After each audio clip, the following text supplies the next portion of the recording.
Live from London, it's Plank of the Week with Kevin O'Sullivan. There you are. Welcome to this extraordinary edition of Plank of the Week. And what an astounding panel I've got for you. I've got the amazing Chloe Dobbs, the superb Samara Gill, the astonishing Candice Holdsworth, and the next Mayor of London, the brilliant Laila Cunningham. We're going to choose the biggest idiots of the week, and you are first up.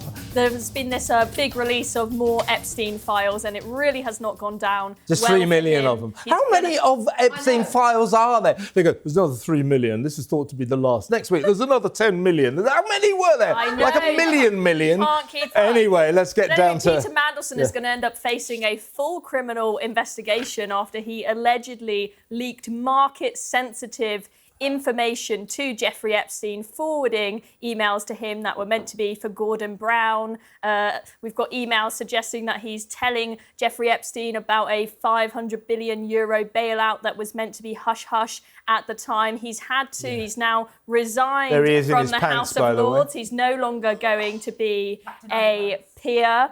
And we've got Keir Starmer turning against him, Gordon Brown turning against him, all cooperating with the Met Police to give them information. We've got Starmer trying to separate himself from him to save his own skin. God knows what's going to happen to Morgan McSweeney, who we all think was the guy who was really pushing for him to be appointed. He was. And now Starmer has, Starmer's a bit of a plank in this as well, as he always is every week.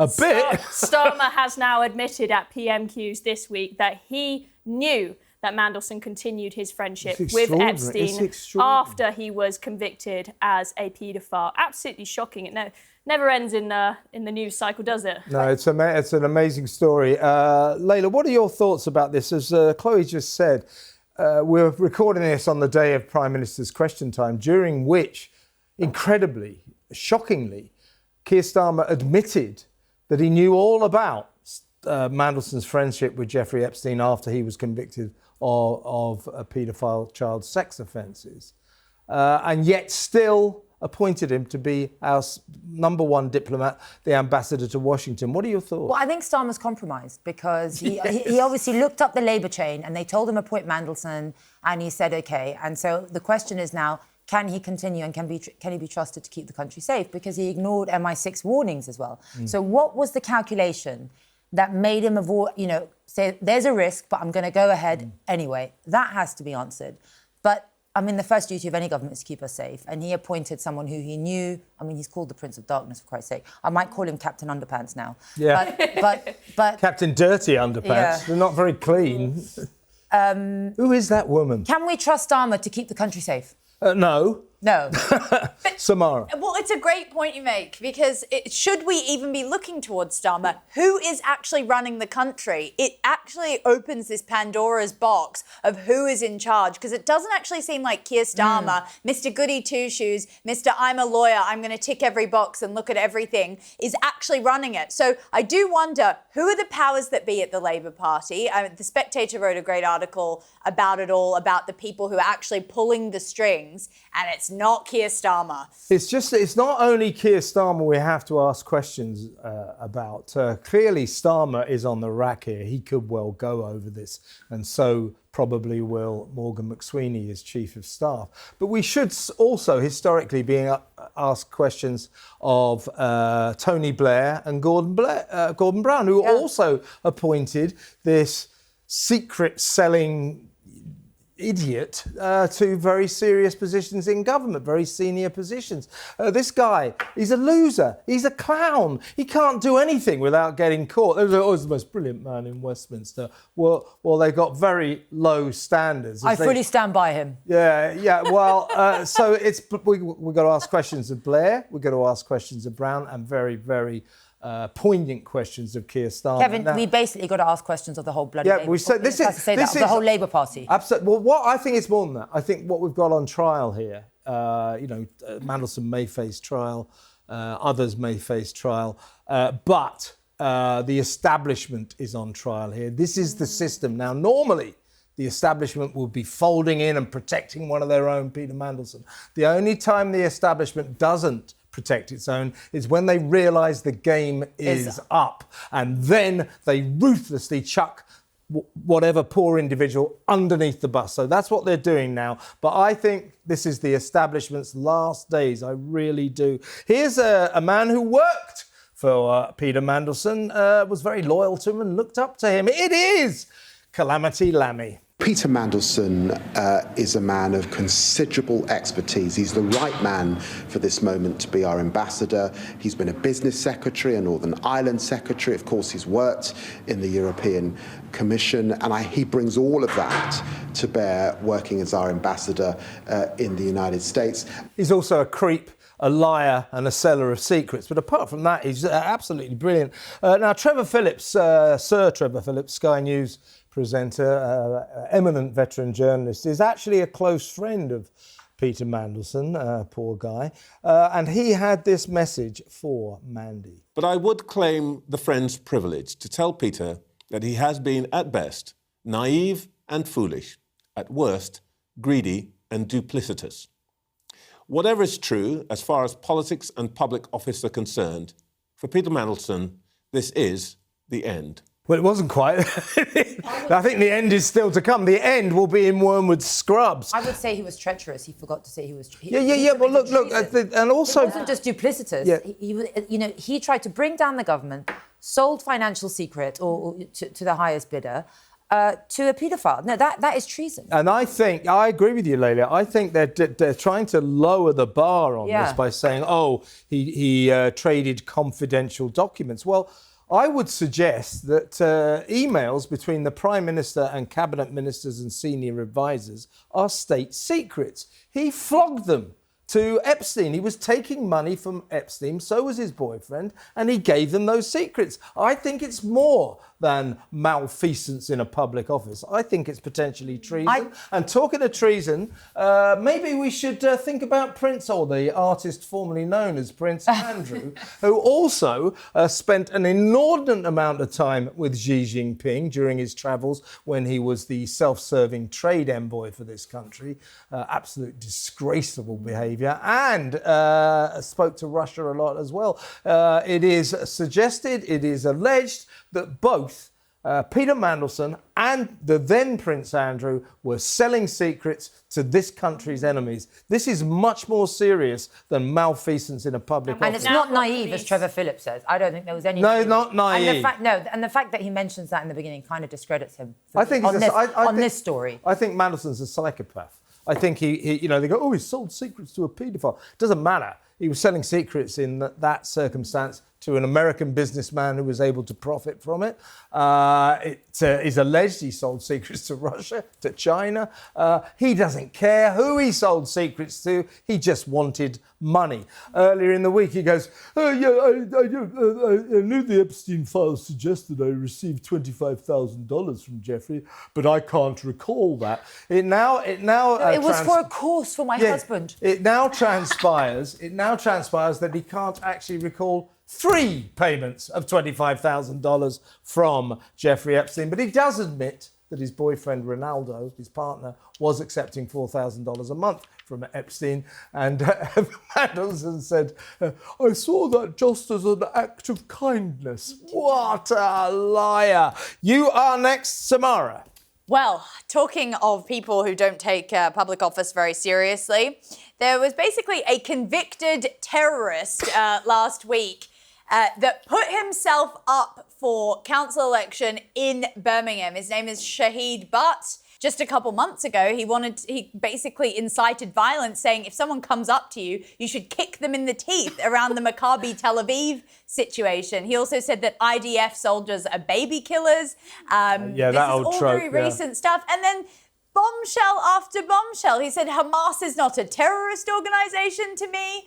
And then someone stepped in, one of his media advisors, actually one of your people that you get on the show sometimes. You mean Ahmed Yacoub? No, it was some other guy. Shaskir. Yes, he said, brother, we don't say that. It's a prescribed terrorist organisation over here. And it's like, you forgot the script. It's like, these are the basics. My goodness, I cannot believe. I mean, I've got a lot of time for reformed individuals, but this guy, Shahid, is someone who plotted to bomb a British embassy in Yemen, a church and a Swiss hotel. And I don't think he should be anywhere near the British Here office. he is. This is Shahid. What you're accused of is trying to blow up British institutions. So how should we trust you to now run one?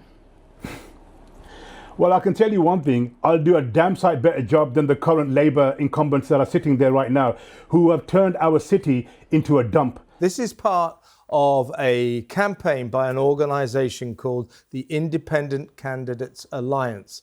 They're run by this guy, Ahmed Yaqub, and his mate Shaskir. And what they're doing, the local elections in Birmingham, they are going to field more than 60 independent candidates who will all be Muslims, obviously.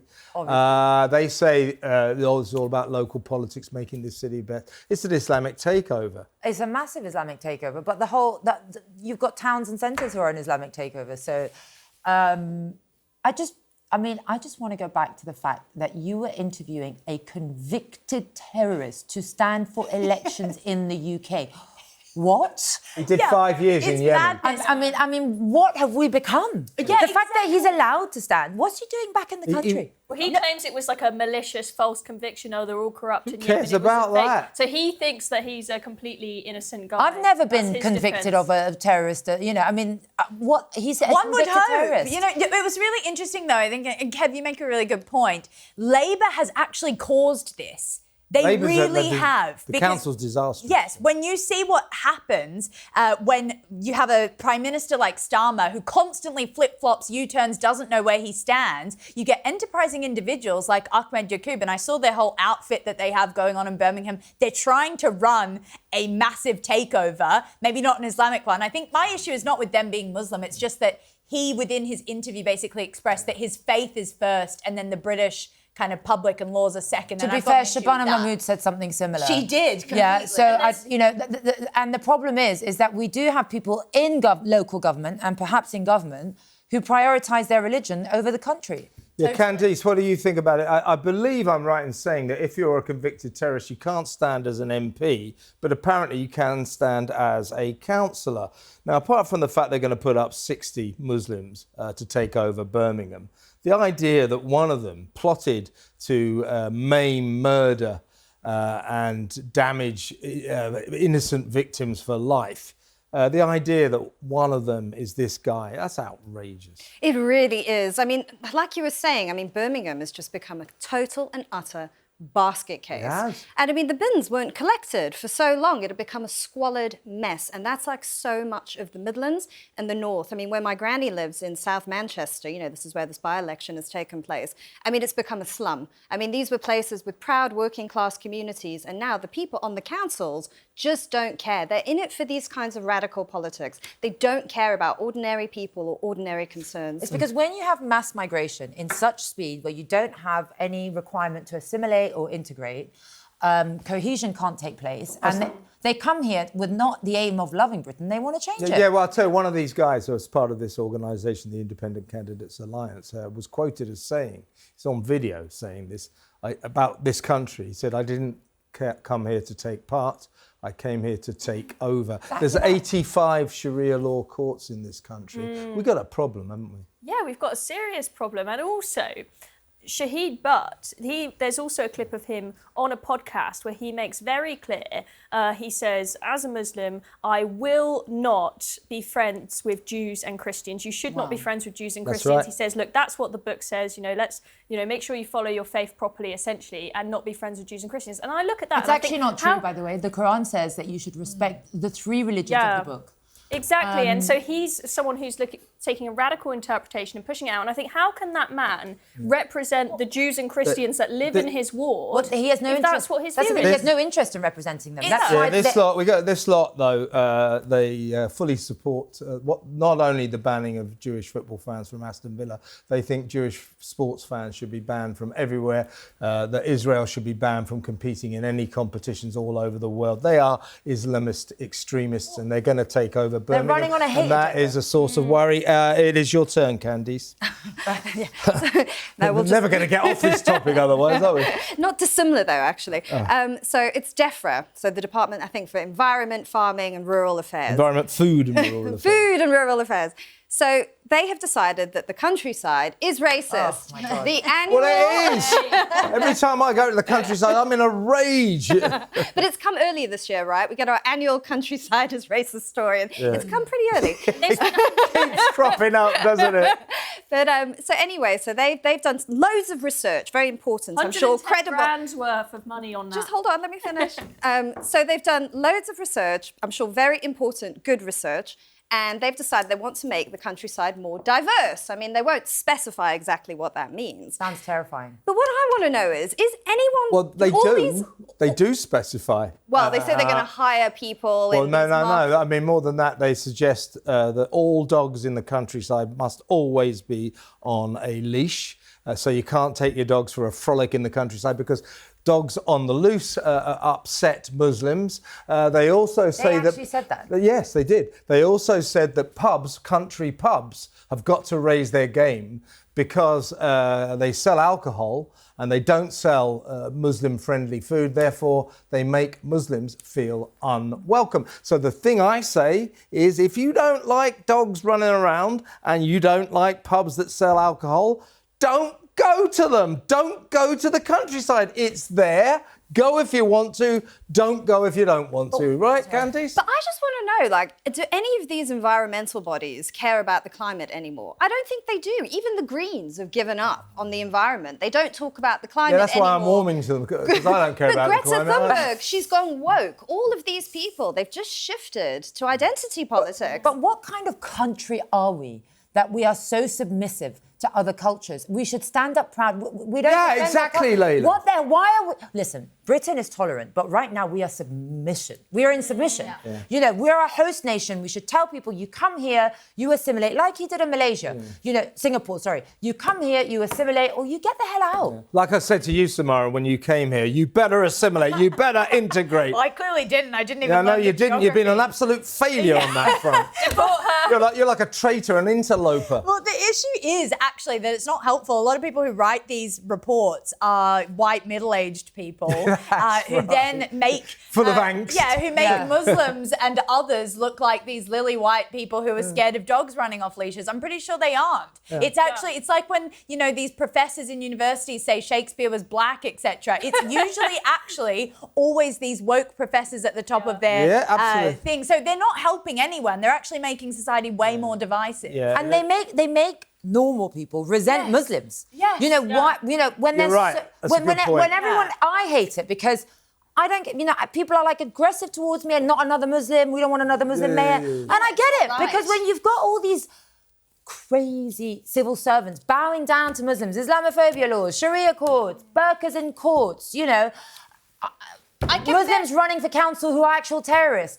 You're like, please, for God's sake, stop shoving Islam down our throats. Well, I can bet you a Muslim didn't write that report. I'm sure it was someone thinking, oh, God, we've got to be careful of all the other cultures. You want to make a thing of this, Laila, when you campaign to be London mayor. I'm not a convicted terrorist. Right, exactly. It's quite a feather in your cap, I must say. I mean, listen, as a Muslim, it's absolutely ridiculous. But as I say, the British countryside is famous the world over. If you want to go and see it, you want to go for a drink in a rural pub, do so. If you don't.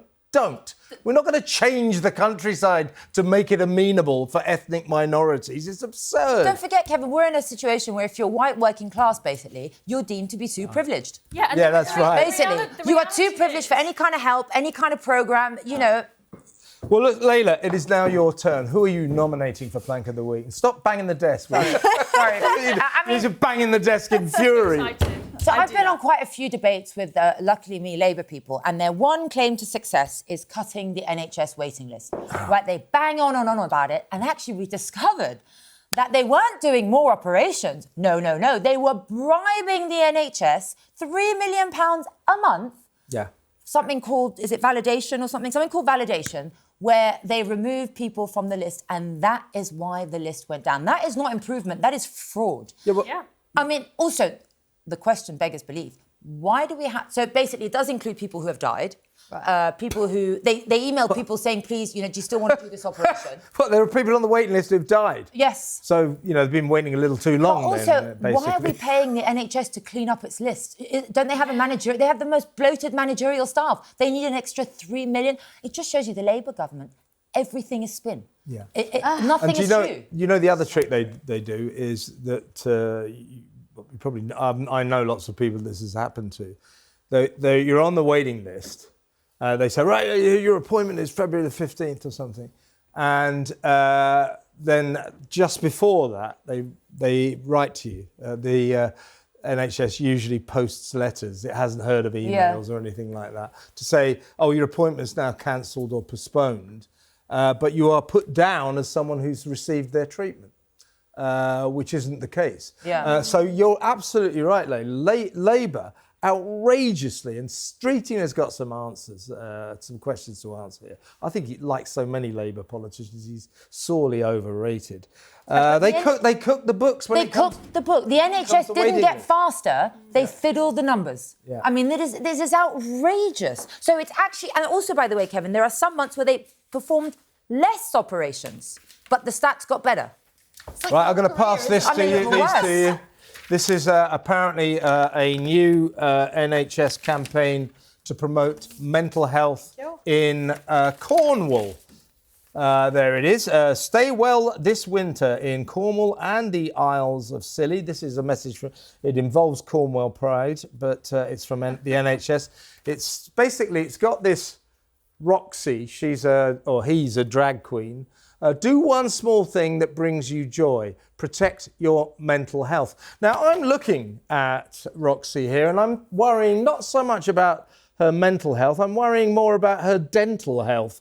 You've seen those teeth? Yeah, those are quite something. Yeah, I mean, did she put those in there? She's like the worst drag queen I've ever seen. Oh, she's not too bad. I mean, she is very bad. Anyway, it's not a she, it's a he. He's ridiculous. I mean, it's just kind of taking the mickey when we've got a mental health service that does, absolutely. I mean, it's basically impossible to get therapy on the NHS. They might pop you, send you give you some pills, go away. Here are some antidepressants, and then the best thing they can do for us is say, do one small thing that brings you joy. I mean, it's kind of like, no, you know what, Sherlock. Yeah. It's just... So that's it. You know what will bring me joy? Getting an NHS appointment. Everybody that would bring me joy. Everybody in Cornwall, you stay happy with Roxy, the Queen of Land's End. Let's go to break.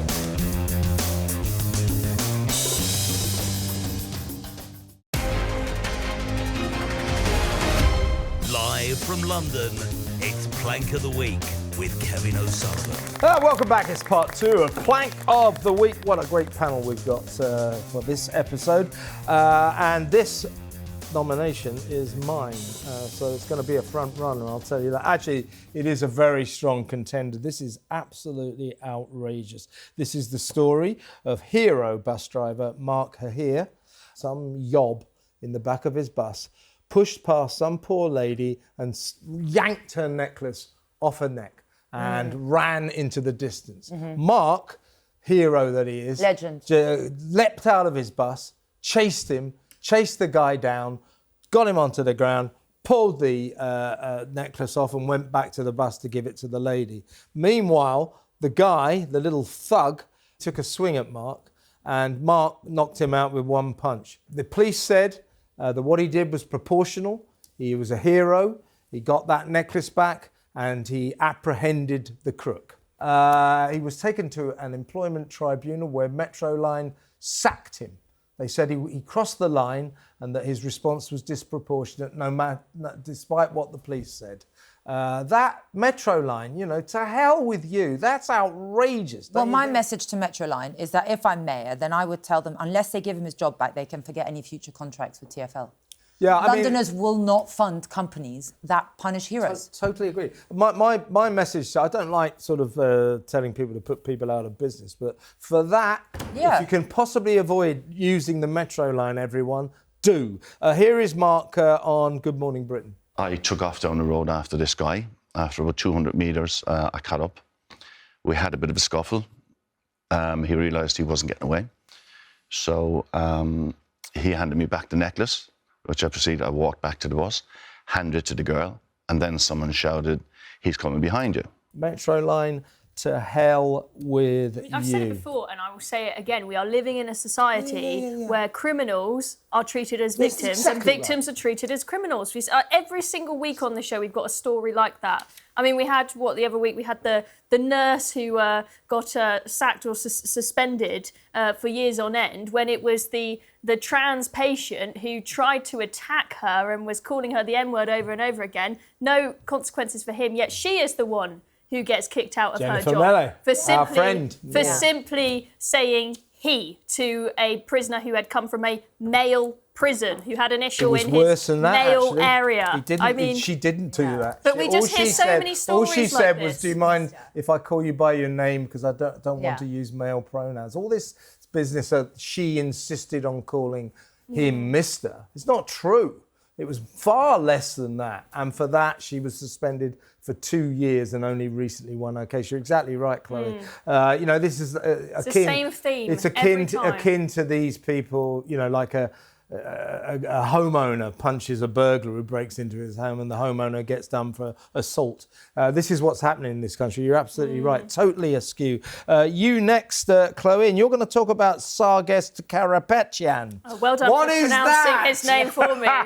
This is the founder of the Strong Armenia party here that is polling second in the polls in Armenia ahead of their elections ahead of the summer. weak Armenia party. And they have announced their policy that they are going to have a Ministry of Sex. They want to make sure that there are no unsatisfied women in Armenia. Well, hey, they got my number. I can go over there. The reasoning for this is slightly strange. So the impetus to set up this Ministry of Sex is the fact that there are so many women, particularly middle-aged women, that have got involved in political activism, and they think the only reason why these women are getting involved in politics is because, well, they're not getting enough in the bedroom. They're unsatisfied sexually. I mean, we've got a panel full of women here. Are we all interested in politics? Armenian men? Just because of sex That's issues? not why I'm running for mayor. Well, you should bring it into your policies. Yeah. I'll make sure all women are sexually satisfied. I think it's a vote winner. I mean, that's a Well, vote there doesn't seem to. I haven't seen any detail. And Matt as caused to a few divorces, Kevin. Yeah, I haven't seen any detail as to how they're going to make sure there are no unsatisfied women. I've got no idea. What are they going to do? Get a load of male prostitutes for all of the middle-aged women who haven't got a man or so? I've got no idea. And why do they want to do this? Is it, there are too many women getting involved in politics. We don't want these women around. So let's find a way to satisfy them sexually so they get out of politics. It is kind of sexist. So this is the idea then, Samara, that these women, if only... If only they had a good time. I was going to say something really bad. If only they had a good time in the sack, they wouldn't be so politically active. Is that what they're saying? It would be so annoying. Yeah. I don't know. I can confirm, yes, that there's probably a direct link between hence your activism. Being extremely political and not getting laid. Yes, there is a link, at least according to my own research. So, to be fair, by the way, in France, when you have a child, the midwife visits you with what really? Sex object. What? Yeah, to ensure that your pelvic floor is working, so you continue to satisfy your husband, and that's what they train you on. Oh, well, on a That's standard in France. Like a dildo. Yep. Oh my Don't god. get that on the NHS. How many kids have you had, Candice? 3. Has that happened to you with the midwife? Jeez, if she'd come in with that. After I'd had 3 kids, I would have, you are not in the mood for that. I mean, I can tell you, when you're in the middle of labour contractions, you're like, I regret everything. Why did I do I just got this. I got this image of a French midwife driving a sort of French NHS, parking outside a house and walking up the drive with a great big dildo. The French NHS, they're so good. This is why they're so much better than us. Well, on that Ministry of Sex bombshell, I think we'd better move on. Samara, what have you got? Well, the Labour-led council of Blackburn has basically been, along with many other councils, and cancelled elections in this absolute scandal that Keir Starmer's presided over, where the excuse that they've come up with in these councils, where a lot of them reforms polling very high, Labour's going to get kicked out by numerous other parties.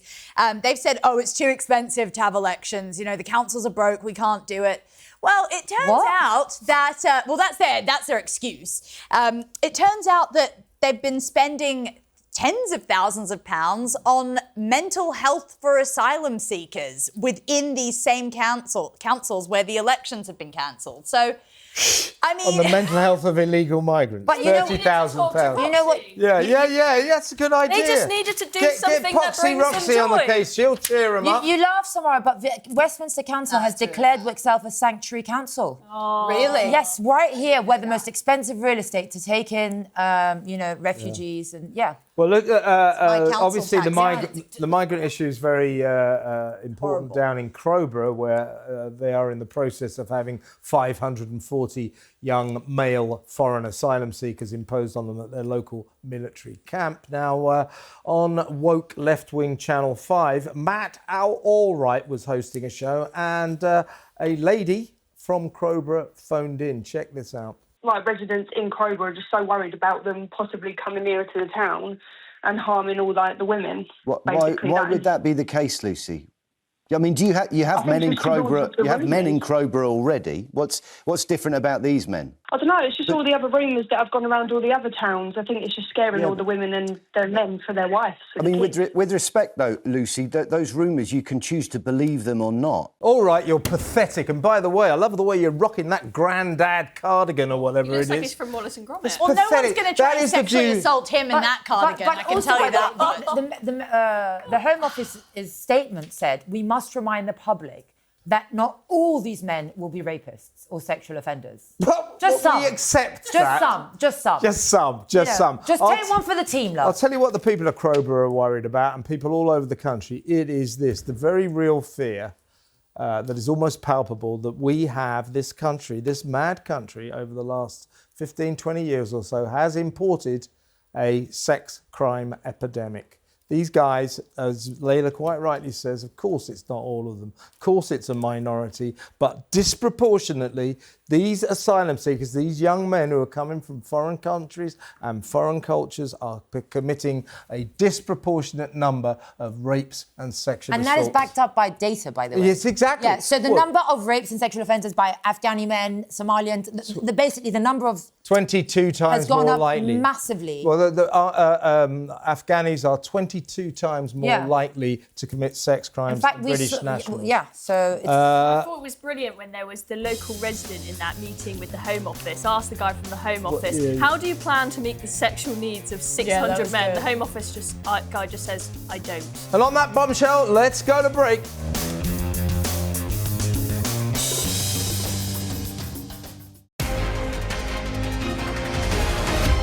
Live from London, it's Plank of the Week with Kevin O'Sullivan. Welcome back to part 3 of Plank of the Week, and it is Candice Holdsworth's turn.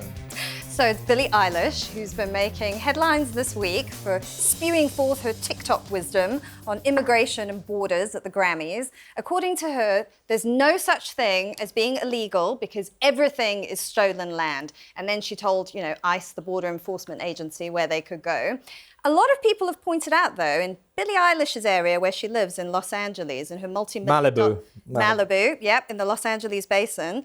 That's actually, there's a tribe in America, a Native American tribe called the Tongva tribe, and they claim that they make the trucks, right? Do they? Yeah, no. They claim that it is stolen land. So I'm sure she'd be very glad to oblige their claim and give back her mansion. Also, I'm sure she'd be happy for loads of illegals to come and squat in her mansion because nobody's illegal. But she doesn't believe land belongs to anyone. Yeah. Well, it's just a free-for-all. The whole premise of her ridiculous, there was a lot of virtue signaling, halo polishing by lefty lovies at the Grammy Awards, a lot of hate for Donald Trump and all that. And Billie's contention is that all of America is on stolen land because of Native Americans. Here is her acceptance speech at the Grammys. By the way, she looks like the kid, doesn't she, in the Addams Family? Anyway, take it away, kid in the Addams Family. No one is illegal on stolen land.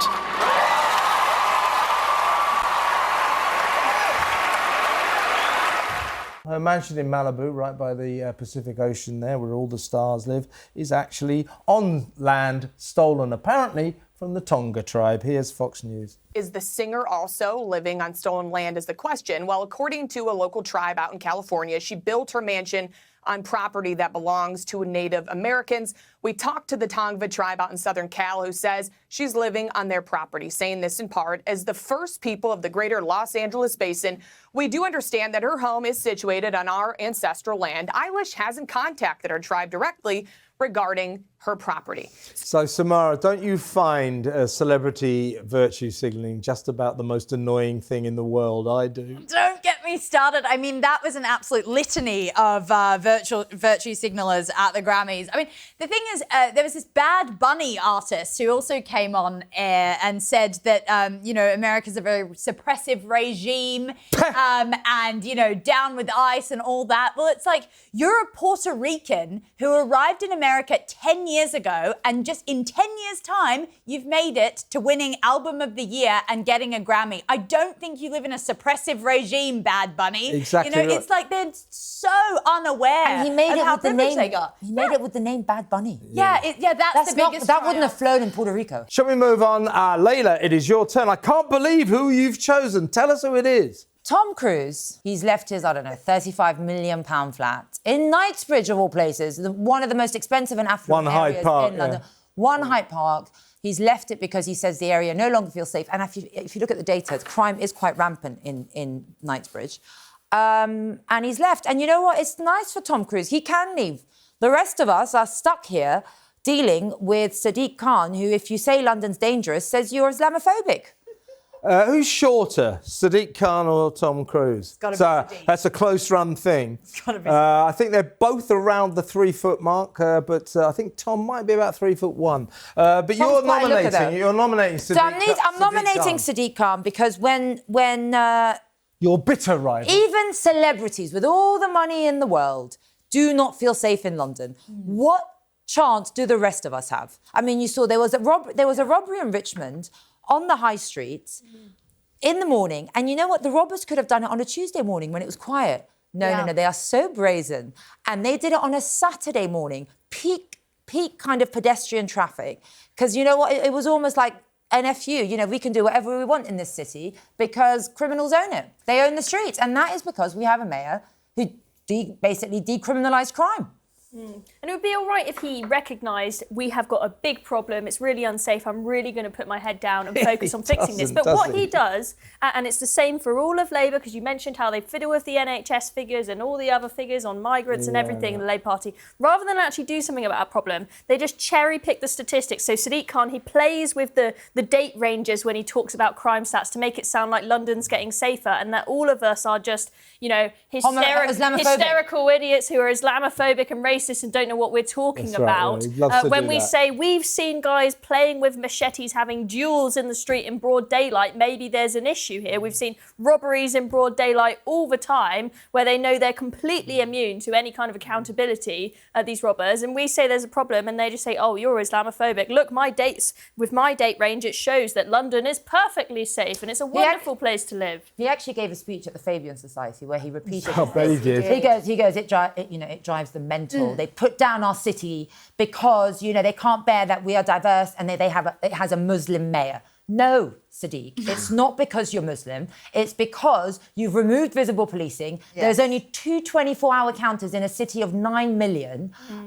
You basically halved stop and search. There's no police and criminals run riot. That's why we criticise you. Do you know what I love about your candidacy? Because he'll go, I'm a Muslim. I know. You go, yeah, well, I'll take your Muslim. I'll take your Muslim and I'll raise you one. I'm a Muslim woman. What about you, Candice? Do you feel that it's true that Sadiq Khan is the mayor of paradise, as he seems to imagine? I find it tragic. I really do. London is one of the world's great cities, and to see it going through this malaise where people just feel so incredibly pessimistic about it, and it is petty crime and things like that. But I also think about people my age with families. Everyone's moving out. No one raises families in London anymore. I mean, it's completely unaffordable. They feel like the schools aren't great. It's not safe. And I think it's losing that sort of creative energy that it always had. London was a place, it just drew people in and everyone wanted to be there and it felt exciting. And And now it's just sort of lost it. So I've got a plan for you, Laila. But it's not petty crime though, Candice, by the way. Knife crime's gone up by 70%. Yeah, a rape is reported every hour. Do you know how many rapes end up in a charge? Only 6%. So 94% of victims don't get a look in. So petty crime, serious crime, drug offences are up. Every single thing is up apart from homicide, and that's because 95% of murders obviously are investigated. You can't ignore a dead body. Laila Giuliani over here. Yeah, well, I think if I was Laila and I was the candidate, if I became the mayor, I'd stop spending all this money on clean air and climate change and start spending it on tackling our crime epidemic. You've had your problems, haven't you, Samara? I've been chased. You've been attacked with a man with a knife. I've been chased with a man with a knife. I've had my phone nicked, obviously, along with everyone else, 80,000 other people. And then I also got kind of like assaulted on the bus by a real weirdo. And it kind of goes back to what we were talking about earlier about, you know, the guy with the necklace and him getting prosecuted for that or getting slammed for it. Actually, it's kind of this lack of what Britain stands for and British decency, which has completely left the city. And I feel like we can all feel that. It just feels soulless now under Sadiq Khan. Soulless and dangerous. Soulless and dangerous. And, you know, he doesn't face those issues because he drives around in a motorcade with Range Rovers, 3 different Range Rovers, bulletproof, because he fears for his safety. Excuse me. And a 20 deep security detail. Yes. While the rest of us mugs walk on the streets and just face the consequences of criminals. It's disgusting. He is genuinely like an emperor in no clothes and is forcing everyone. He compared himself to the North Korean emperor once in one of his quotes. I'll have to pull it up. He said for the Little Napoleon. For the Oxford Street pedestrianisation, he made a joke that he is like the North. I forgot his name now. The North Korean emperor. His ego is enormous. He's so arrogant. Kim Jong-un. And it's when he's so arrogant, not just, you know, on anything, but when he's, for example, being questioned about the grooming gangs by Susan Hall, and he could not care less. All he cares about is himself and his reputation. Yeah. And he'll quite happily ignore, you know, women and girls being raped and abused if it means it saves his reputation. Why do we never see his wife and children? I've got that question too. Why are they just always like sort of, it's always everything's a security risk for him. It's hilarious. I think it's a disgrace. I mean, to be serious for a second, well, the biggest disgrace was when Susan Hall, the Tory leader, was grilling him about the rape gang scandal, and he acted like he'd never heard of it. Yeah. You know, oh, what do you mean? Do you mean County Line? No, we mean the rape gangs. We've got rape gang activity. And he tried to contend that the capital city of this country, in which every town and every bloody village has got a rape gang problem all over the country, 250,000 victims. He tried to contend that the capital city was free of this scourge. Absolute rubbish. Not only is it not free, it still isn't. It's going on now, and he still acts as if it's not happening, even though the police are investigating. But also, not only that, we heard from victims' accounts say they were driven to London, there were hundreds of men, and they were never asked about it. Yep. And that they were bundled in a car because their abusers owed someone in London. And Sadiq Khan looks the public in the eye, and I can tell you, if I'm mayor, there will be a reckoning. I'm not going to go after the abusers. I'm going to go after every police officer, every social service, every MP. There has to be a reckoning. Otherwise, the shame will never leave our country. I'm voting for you. I mean it. I mean, this city really does need a proper mayor. This guy has been an absolute disgrace. Dereliction of duty, doesn't even begin to cover it. His obsession with clean air, got to make the air cleaner, pedestrians. Look, if I was obsessed with clean air, I wouldn't live in the bloody city, would I? I'd move to the countryside. But I'm not going to do that because the countryside is way too racist. Let's go to break.